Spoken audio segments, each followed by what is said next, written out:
Word. So peace, everyone. How y'all doing? Good. Excellent. That's what I like to hear. So my name is Nino Brown.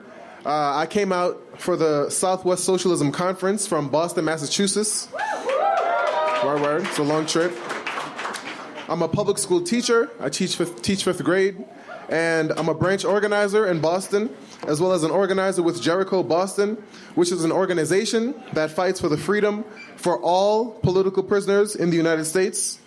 And before I introduce our keynote speaker, I want to provide a quick overview of the events leading up to the political situation that we see today. So, 1917 marked the first successful socialist revolution. The Soviet working people struggled for power against the centuries-long feudal monarchy and won it. For the first time in human history, the economy of an entire country was planned to ensure that the needs of the majority, the working class and the oppressed, were met. Housing, education, food, a job, and healthcare were guaranteed rights. It was also the first time since the existence of class society that the oppressed class assumed political power over the oppressing class. Enormous sacrifices were made. Unimaginable challenges were taken up by the Soviets to create a new type of society, which was not only a great source of inspiration for oppressed people all across the world, but it also set the stage for the success of more revolutions worldwide.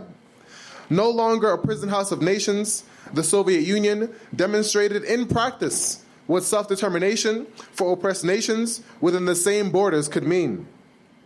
And the last century saw many anti-colonial, national liberation, and socialist struggles in Africa, Asia, and Latin America, all fighting for economic, political, and cultural independence and sovereignty from Western imperialist powers.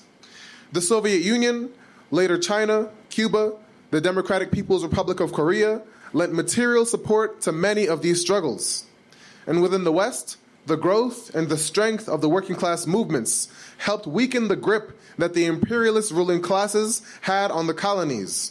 The alliance between the socialist countries and the anti-imperialist nations that were born out of the colonial era served as a counterbalance to the colonial imperialist West, mainly the United States, which emerged as a dominant imperialist power after World War II. Of the many colonized countries that fought for socialism, some were able to materialize successful socialist revolutions, and others emerged as nationalist social welfare states. After independence, previously colonized nations either integrated into the capitalist economic sphere led by the United States or into the socialist economic sphere that was headed by the Soviet Union. The world was divided along the capitalist bloc and the socialist bloc. This period was also termed the Cold War. Today, unfortunately, the Soviet Union no longer exists. The Eastern Bloc has been torn apart.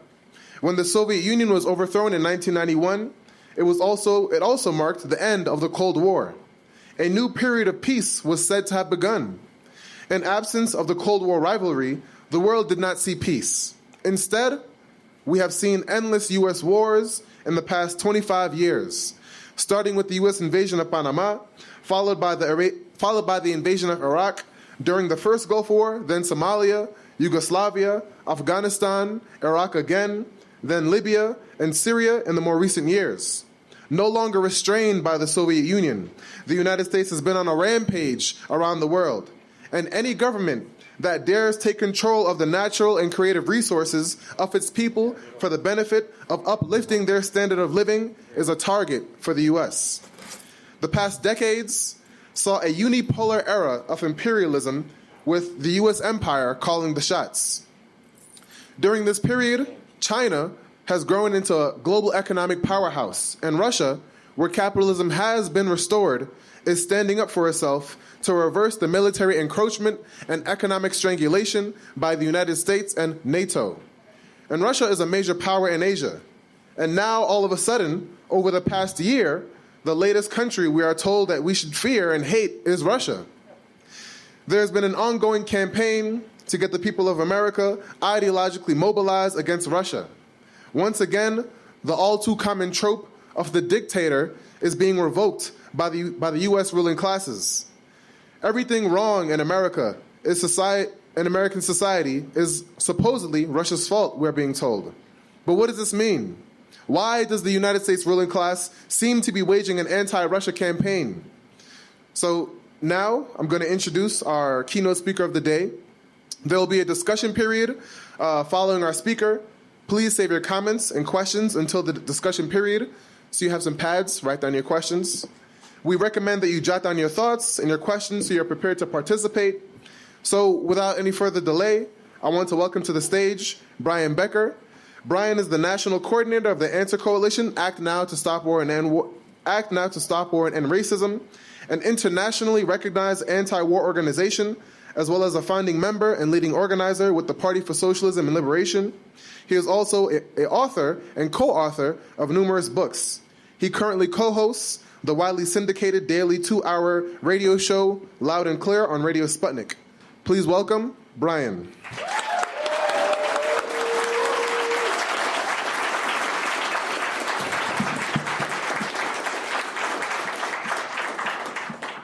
Thank you, Nino, and thank you.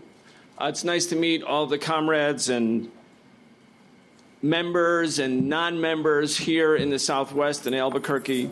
I wanted to start by just giving you some new news, which is that on Sunday, August 12th, which is next Sunday, a week from tomorrow, the Nazis and KKK who carried out the Unite the Right rally in Charlottesville are coming to Washington, D.C. And because they know they have a friend in the White House, they're coming right to the White House. They're coming to Lafayette Park. And people are organizing, including the Answer Coalition and PSL, for a massive mobilization to let them know and let the world know that they're not welcome in Washington, D.C. This is 1 year after one of their ranks murdered Heather Heyer. Scores more were injured. On the run-up to this mobilization against the Nazis and Klan, Facebook shut down one of the Facebook pages of people organizing against the Nazis. And they said that that was because they had uncovered that the operation was Russia's robots, designed to create divisive issues in America, and they shut the page down. So 3,000 people who said they were going, can't find it. Well, the people who put the page up contacted the media and said, we're not bots. We're humans. We're here. We exist. You can talk to us.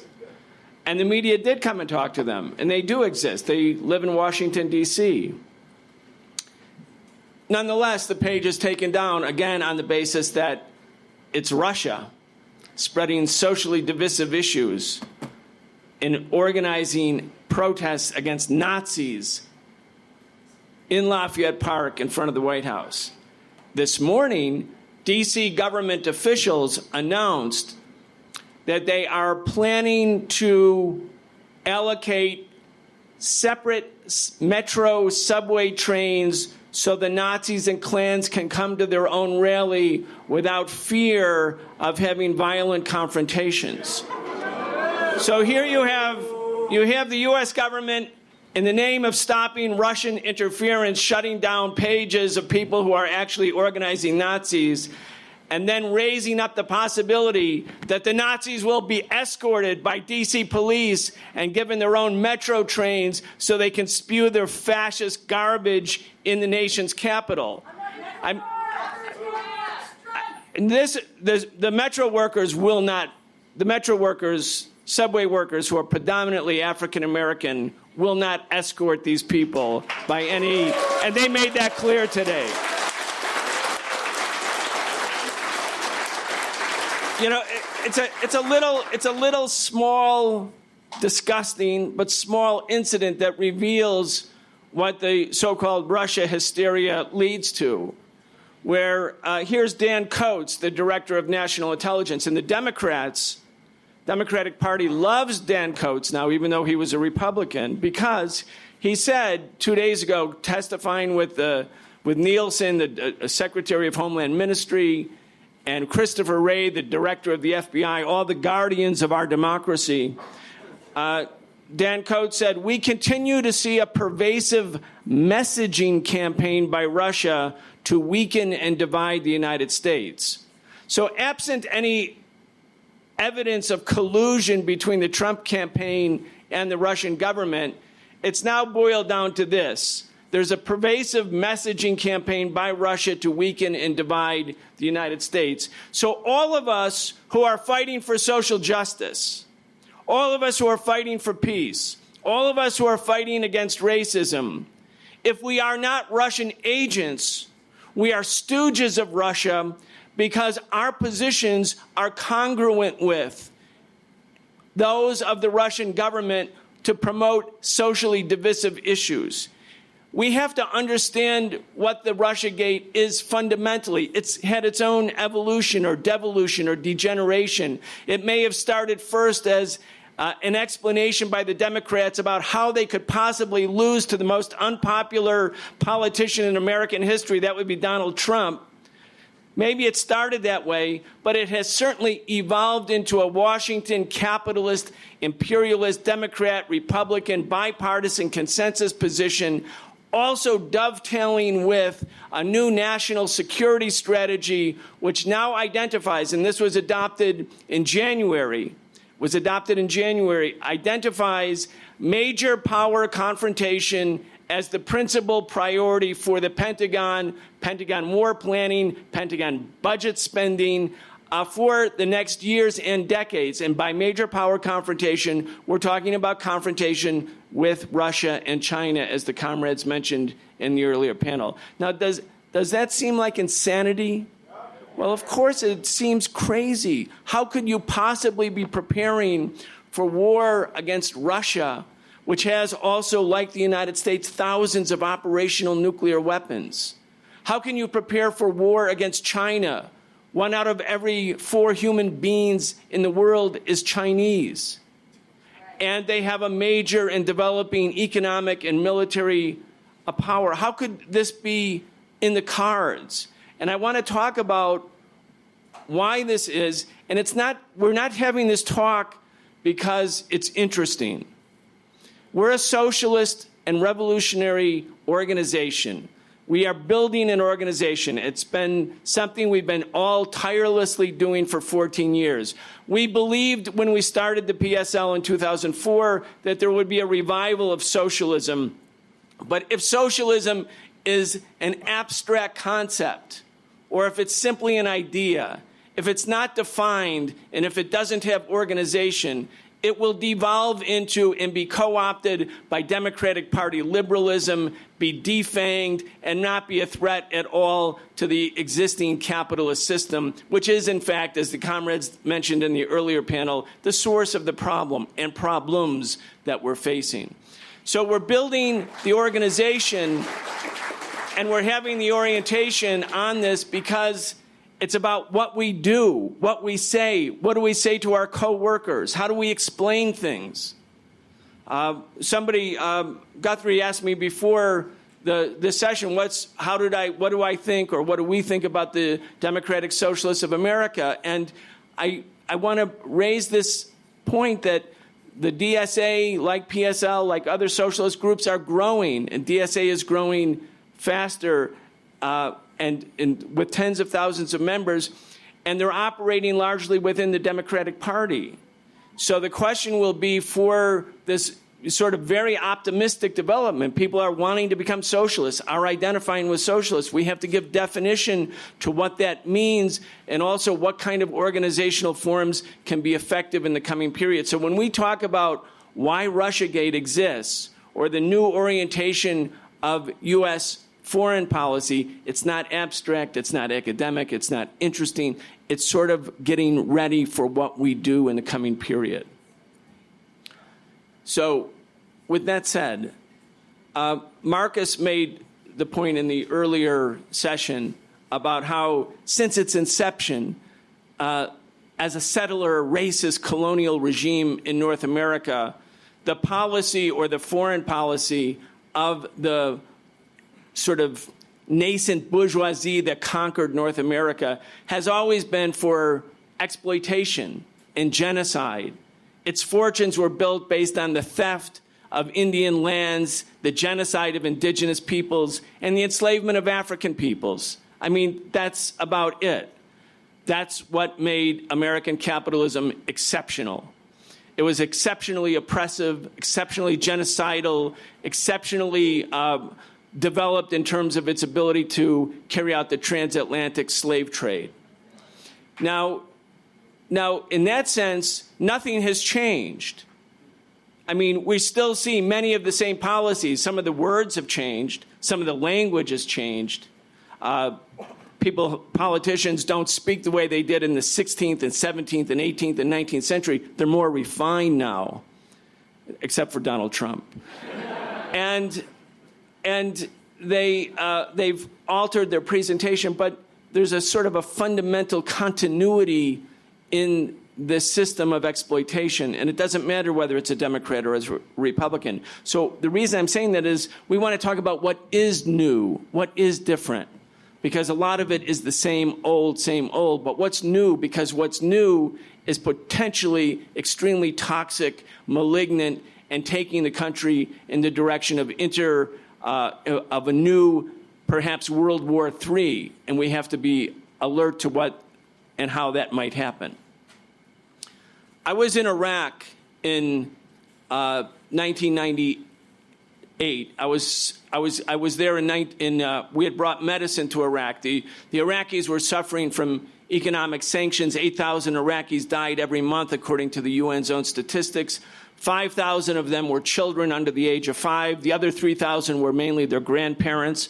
In other words, the very young and the very old, those who were most vulnerable to not having food or medicine, were dying in record numbers. So we brought medicine to Iraq in defiance of the U.S. Clinton, at that time, sanctions regime. And every time we did this, and we did it numerous times, the U.S. government, the Clinton administration said, we're going to arrest you, and we're going to put you on trial, and you're facing 12 years in prison. And we'd say, good.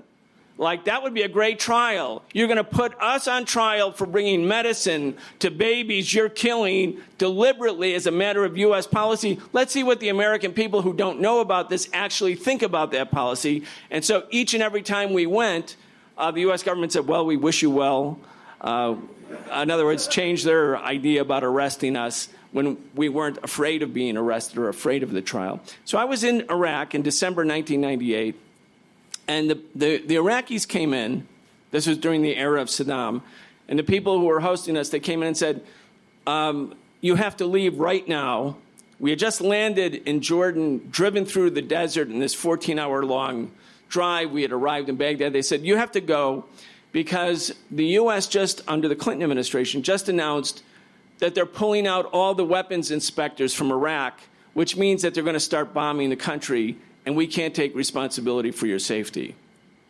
So we packed up, and we drove through the desert back to Amman. And sure enough, as we were driving out, the U.S. started bombing. And they dropped 1,000 bombs and missiles on Iraq for 4 days. And they said it was because Iraq wasn't cooperating with weapons inspections. Iraq was the most inspected country in human history.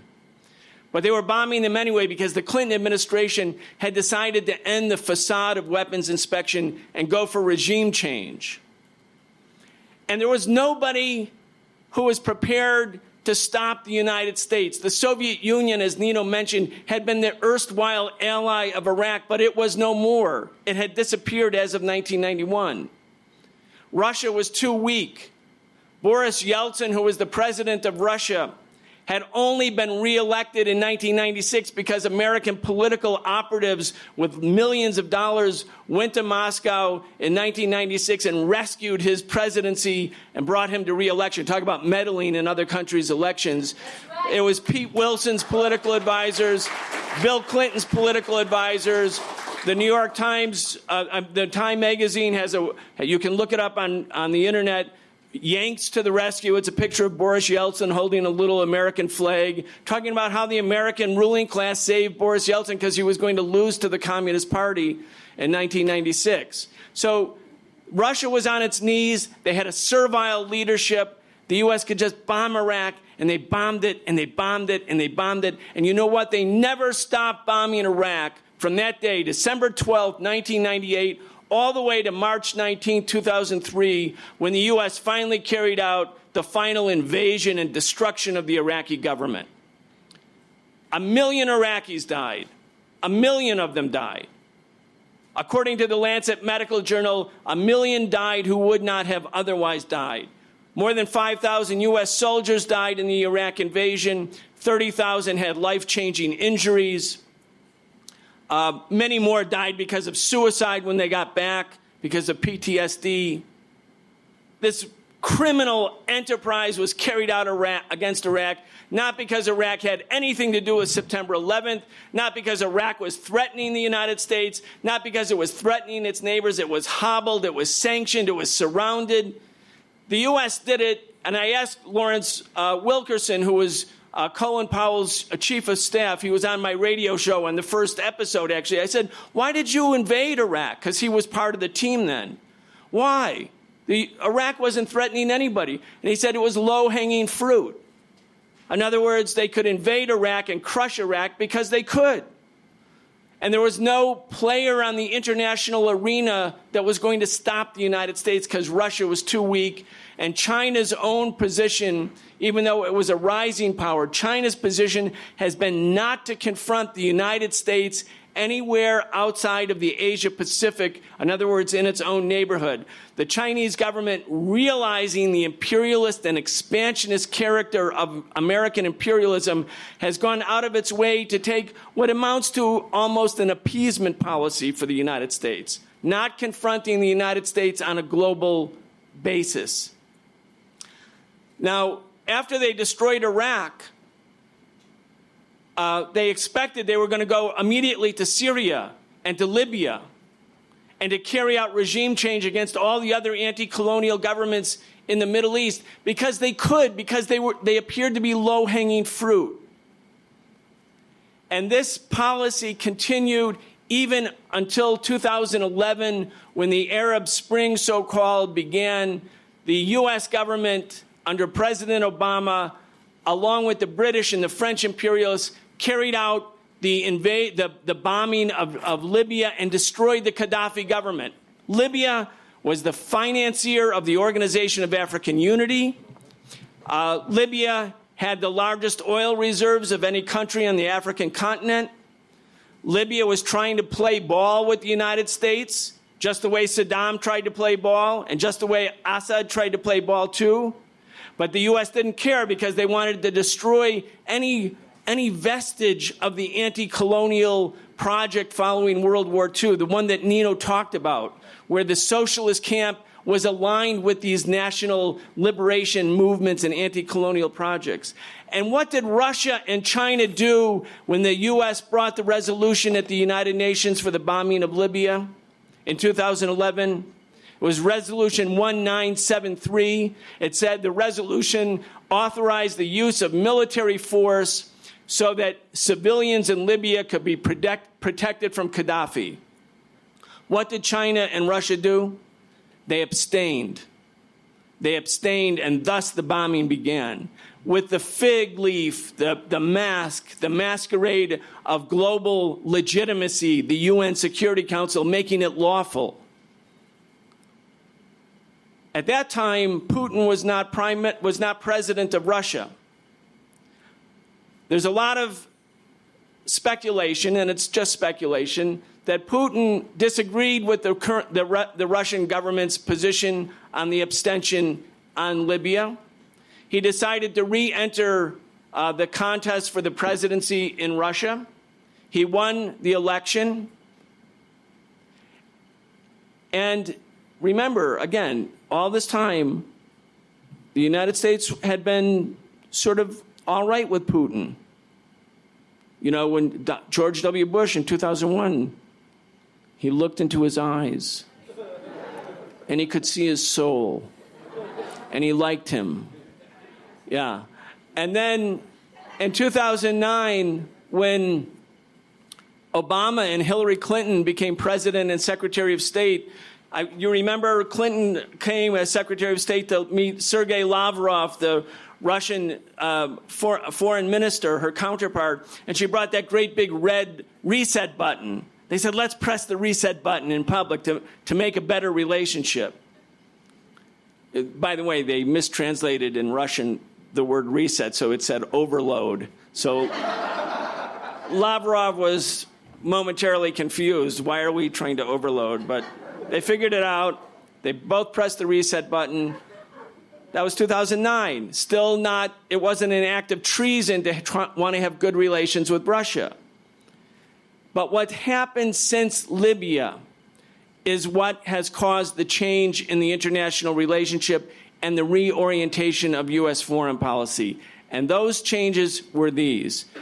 In February 2014, after months of imperialist-backed protest in the Maidan, in Kiev, in Ukraine, what had been the second largest Soviet republic, Russia's principal ally, the site in Crimea of Russia's Black Sea Fleet, the largest military base for the Russian military, and Crimea, which had been part of Russia for centuries, and Crimea, which is Russian-speaking and culturally Russian and ethnically Russian, and was only moved to Ukraine in 1954 by Nikita Khrushchev following Stalin's death and during the interim period as an administrative measure because Ukraine and Russia were one country called the Soviet Union at that time.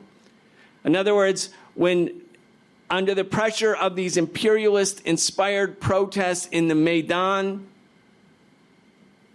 the Yanukovych government, which was not a Russian stooge government, was trying to play Russia and the West off of each other, came to an agreement with the United States and with the EU that the Ukrainian police would remove themselves from the downtown of Kiev, from the Maidan Plaza.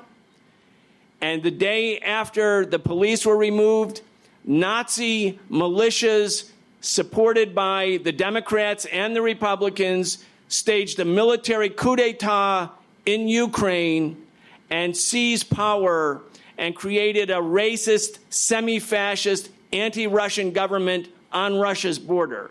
Remember, from the Russian point of view, Nazi Germany's invasion in 1941 was through Ukraine. 27 million Soviets, most of them Russians, died.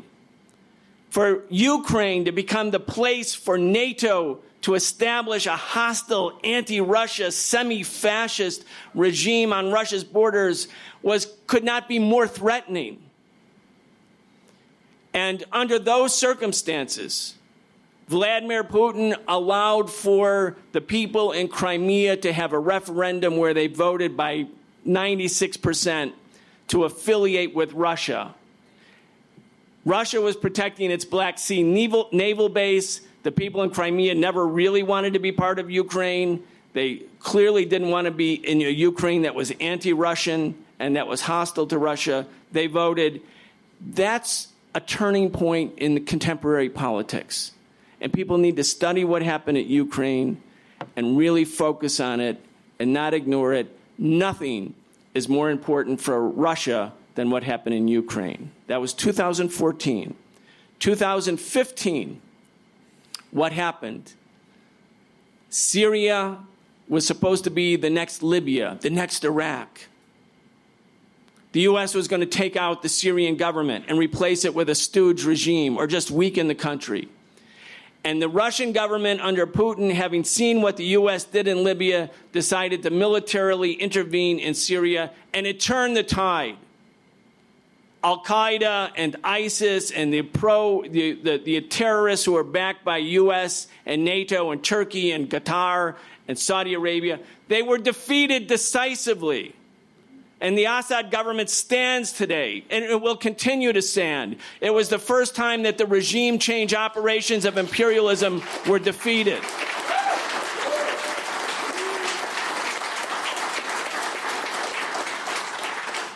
And this is not to make a political characterization of the Ba'athist ruling party in Damascus or the Assad government overall in Syria. The point here is imperialism wanted to target Syria for overthrow, not because the U.S. cares about human rights, not because it cares about democracy, not because it cares about minorities. I mean, really? The United States going to war because it's concerned about, it has a tender place in its heart for minority peoples? I mean, no, the U.S. wanted to carry out the regime change in Syria for the same reasons it wanted to do it in Iraq or Libya or before that in Yugoslavia, which was to take these geostrategically important and resource-rich parts of the world and include them in an American-dominated sphere of influence. And Russia stopped the U.S. again. It was Ukraine in 2014 and Syria in 2015. And from then on, all of the American political establishment has directed this growing crescendo of animus and hostility against Russia. Here's the reason when you boil it right down. Imperialism thought at the end of the so-called Cold War, when the socialist bloc broke up, that it would be the unipolar hegemon dominating power for decades, perhaps centuries to come, and that no other force could rival them or compete with them. And China, because it's an emerging power, and because Russia is back on its feet and able at least to defend its interests in its own neighborhood, has seen now by the Pentagon and the intelligence agencies as a fundamental obstacle to U.S. imperialist expansionism. And the fact that Russia and China, who were the two socialist giants in the heyday after the Chinese Revolution of 1949, have found a new unity with each other, not on an ideological basis, because Russia's not communist. And the Chinese foreign policy is not reflective of the old-style sort of Chinese internationalist policies of the 1950s or 60s, but simply on the premise of its own national interest that must be safeguarded. They have united to stop imperialism from carrying out whatever imperialism wants to do. And as a consequence, we have a new stage of global politics, and the imperialists are besides themselves with the idea that there's someone to block their path. It's that simple. All the other stuff about Russia interfering, I mean, look, Putin said the other day when he was with Trump at Helsinki, he said, yeah, I wanted Trump to win because Putin has only one interest, is the U.S. government have a hostile or a friendly relationship towards Russia? Did Putin expect Trump to win? Of course not. Because no one expected Trump to win, including Trump. He didn't even run to win. He was promoting his brand. I mean, and he lost. Let's never forget that. He lost by 3.5 million votes. It wasn't Russia. I mean, if there was no electoral college, Hillary Clinton would be president. But the Democrats don't talk at all about the electoral college, which, by the way, is premised exclusively on the old slave system, and the U.S. can't get rid of it, where enslaved people were 3/5 of a human being. The slave owners wanted the enslaved people to be a full person so that they would be counted as for congressional representation. And the northern states said, no, enslaved Africans are not citizens, so they shouldn't be considered people at all. So the wonderful, exceptional American democracy came to an exceptionally wonderful compromise in the American Constitution, describing enslaved people as 3/5 human for the purpose of representation. That's why Donald Trump is president. And also, what about the Facebook ads that Russia promoted, right? I mean, I don't know. I'm in Washington, so we live with this every day. And I have a radio show at Sputnik, so we really live with it every day. But I don't know how it plays in Albuquerque or in the Southwest. But when you look at just the facts, the indictment by Mueller of the Internet Research Agency is that trolling farm in St. Petersburg paid for 80,000 ads, $80,000 in ads, 56% of which came after the election. most of which had less than 5 views, and none of them talked about any of the candidates. Now, Trump spent $90 million on social media. And you should really go and read how the Trump campaign fine-tuned the use of Facebook and other social media as a gigantic manipulation effort, which, of course, the Democrats did too, but less effectively. $90 million that Trump spent. And by the way, CBS CEO, predator Leslie Mooms, who should be in jail, he said during the election campaign, this might be bad for the country, meaning CBS's relentless focus on Donald Trump. It might be bad for the country, but it's really good for CBS ratings. And so did CNN. They made Trump a thing. They made this odious, racist, xenophobe, misogynist pig a thing. Instead of what he really is, they could have easily exposed him. And right now, look at what happened this week. Trump is eliminating all protections for clean water, all protections for fuel standards. I mean, they're carrying out a war to drive poor people off of Medicaid. 500,000 people lost Medicaid this week because of Trump's thing. And all you hear from the Democrats is about Russia's pervasive messaging campaign, as if that's the problem with Donald Trump. If Donald Trump is reelected, the Democrats have nobody to blame for themselves, because guess what? Most working class people don't really think the main problem in their life is the Kremlin's pervasive messaging campaign on Facebook. They think it's the fact that they can't send their kids to a doctor when they're sick, the fact that they don't have decent paying jobs, the fact that they don't have affordable health care. That's what people are thinking about.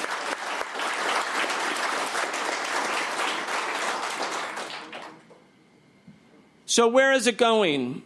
It's about to morph. I'm going to end on this point. We're leaving the Russiagate phase, everybody.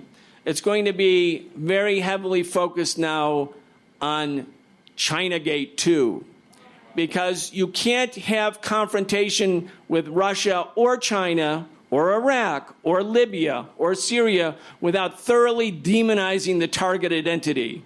You have to create hatred and fear amongst the people in order to prepare them to accept spending all of their money for a confrontation with other countries that have thermonuclear capabilities. And so you saw, and I could see just by look at the front page of the New York Times every day, you see the rapid evolution. They're actually embracing Trump's hostility towards China now. And they're also preparing to carry out regime change in Iran. They want to carry out regime change in Iran and Russia and China. That's the idea. Too many people in the left, in academia in particular, have talked about the fact that the U.S. is a fading empire, that it's a weakened colossus, that its days are numbered, that the empire will go the way of all empires.